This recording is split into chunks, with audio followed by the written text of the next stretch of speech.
If I told you a single act of kindness could change your entire life, would you believe me? Stick with me till the end, because what happens in this story will leave you speechless. And before we begin, don't forget to like this video and subscribe to Outfit Stories for more heart-touching tales like this. Mark Dalton had been running his small-town auto shop for over 20 years, and it was more than just a business to him, it was his life.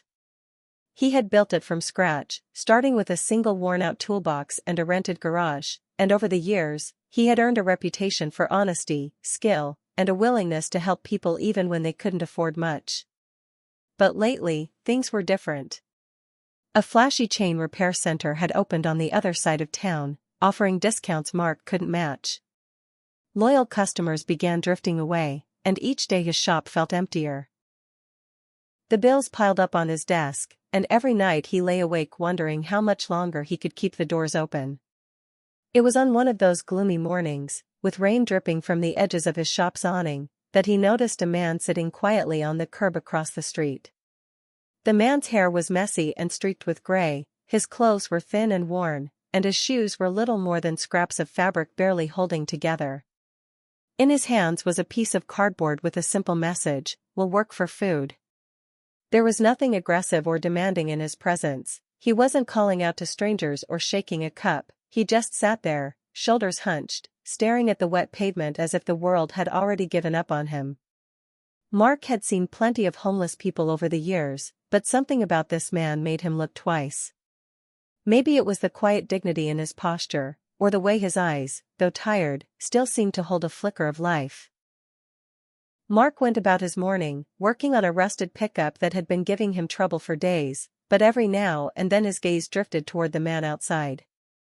Around noon, as Mark wiped sweat and grease from his brow, he heard a soft knock at the shop's open door. Turning, he saw the same man standing there, rain still glistening on his jacket. "Sir, do you have any work I could do?" "Anything at all?" the man asked, his voice low and hesitant, as if afraid he might be chased away. Mark hesitated.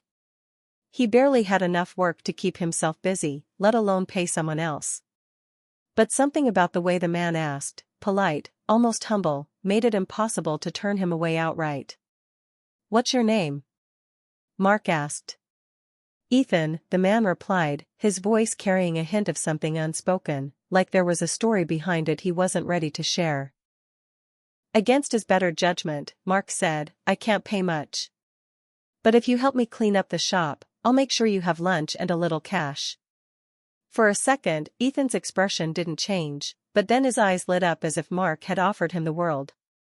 That afternoon, Ethan worked with quiet determination. He swept the floor, organized dusty shelves of tools, and even helped Mark wrestle with the stubborn engine he'd been fixing earlier.